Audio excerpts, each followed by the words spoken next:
আলোচনা করব।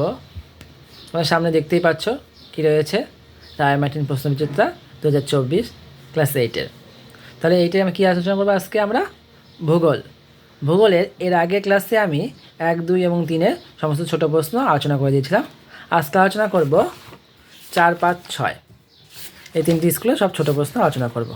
চলো দেখে নিই কী রয়েছে 4 নম্বর স্কুলে। প্রথমে দেখে নাও 4 নম্বর স্কুলে কী রয়েছে। 4 নম্বর স্কুল, ভূপৃষ্ঠের উপর মোট বায়ুচাপ বলয় আছে কয়টি? 5টি।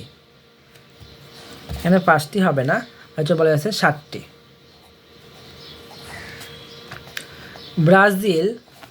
ব্রাজিলের আমাজন নদীর অববাহিকায় ক্রান্তীয় অরণ্য নাম হলো সাভানা।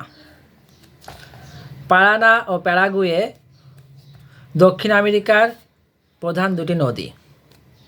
তবে 2 হচ্ছে শূন্যস্থান পূরণ করো। 1 নম্বর, উত্তর আমেরিকা মহাদেশে হ্রদ অঞ্চলের প্রধান খনিজ সম্পদ হলো কয়লা। অথবা রয়েছে সেন্ট লরেন্স নদী ড্যাশ মহাসাগরে পতিত হয়েছে। এটা আটলান্টিক মহাসাগরে পতিত হয়েছে। তবে ড্যাশ শহরকে পৃথিবীর কসাইখানা বলা হয়। শিকাগো শহরকে পৃথিবীর কসাইখানা বলা হয়। তো অথবা রয়েছে কর্ডিলেরা শব্দের অর্থ হলো শৃঙ্খল। তারপর 3-এ রয়েছে শুদ্ধ অশুদ্ধ লেখ। কিউমুলাস মেঘ পরিষ্কার আবহাওয়া নির্দেশ করে। এটা হয়ে যাবে কি?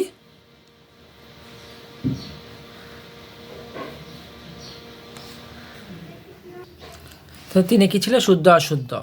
উত্তর আমেরিকা মহাদেশের এটা না, কিউমুলাস মেঘ পরিষ্কার আবহাওয়ার নির্দেশ দেয়। হ্যাঁ, এটা হলো শুদ্ধ। তারপর হচ্ছে অ্যাঞ্জেল পৃথিবীর উচ্চতম জলপ্রপাত। এটা হলো শুদ্ধ।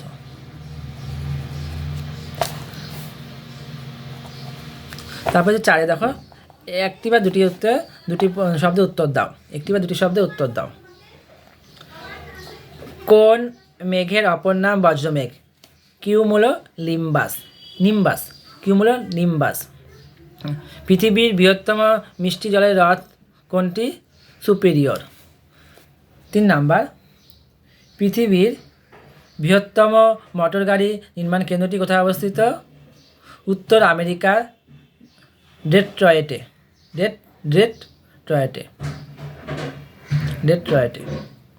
4 নাম্বার, দুটি ক্রান্তীয় ঘূর্ণিবাতের নাম হলো সাইক্লোন ও টাইফুন।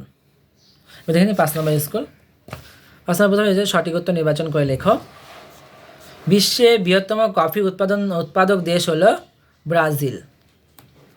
2 নাম্বার, উভয় গোলার্ধে 25 ডিগ্রি থেকে 60 ডিগ্রি অক্ষাংশের মধ্যে প্রবাহিত হয় পশ্চিমা বায়ু। তুমি যদি মাঝ সমুদ্রে একটি জাহাজে ডোলড্রামে এসে থেমে থাকো, তাহলে তুমি হলো নিরক্ষীয় এলাকায় আছো। 2 নম্বর আছে শূন্যস্থান পূরণ করো। ড্যাশ পৃথিবীর সর্বোচ্চ হ্রদ হবে টিটিকাকা। তারপরে হচ্ছে বজ্রমেঘ বলা হয় কিউমুলোনিম্বাসকে। তারপরে দেখো কস্তম্ভ এবং খস্তম্ভ মেলাও। প্রথমে রয়েছে গ্র্যান্ড ক্যানিয়ন কোথায় কী হবে? হ্যালো, কলোরাডো নদী। তারপরে রয়েছে শিকাগো কী হয়ে যাবে? শিকাগো হয়ে যাবে হলো পৃথিবীর কসাইখানা। মিসৌরি হয়ে যাবে পাখির পায়ের মতো বদ্বীপ। তবে চিনুক হয়ে যাবে রকি পার্বত্য অঞ্চলে উষ্ণ বায়ু। তারপরে বোলসন হয়ে যাবে লবণাক্ত হ্রদ। এবার দেখে নেবে 6 নম্বর স্কুল। 6 নম্বর স্কুল দেখো, প্রথমে রয়েছে সঠিক উত্তর নির্বাচন করে লেখো। পৃথিবীতে মোট বায়ুচাপ বলয় আছে এটা 7টি। পৃথিবীর উচ্চতম জলপ্রপাতের নাম হলো অ্যাঞ্জেল। তারপরে আর্জেন্টিনার রাজধানী হলো বুয়েনাস এয়ার্স। তারপরে শূন্যস্থান পূরণ করো। ড্যাশ নদী উত্তর দিকে গায়ানা উচ্চভূমি অবস্থিত।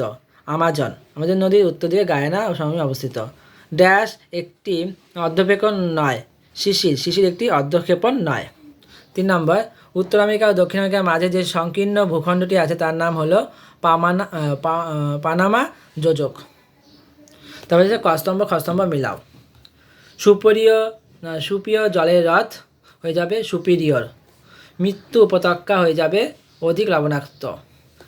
ক্যানিয়ন হয়ে যাবে কোলোরাডো নদী। পৃথিবীর বৃহত্তম লৌহ ইস্পাত কেন্দ্র হয়ে যাবে হলো হ্রদ অঞ্চল। তাহলে এবার দেখে নাও 4-1 নম্বরে হচ্ছে কোন ম্যাঘকে বজ্র মেঘ বলা হয়? কিউমুলো লিম্বাসকে। আজকের ভিডিওটা এই পর্যন্তই। ভালো লাগলে অবশ্যই কমেন্ট এবং শেয়ার করতে ভুলবে না।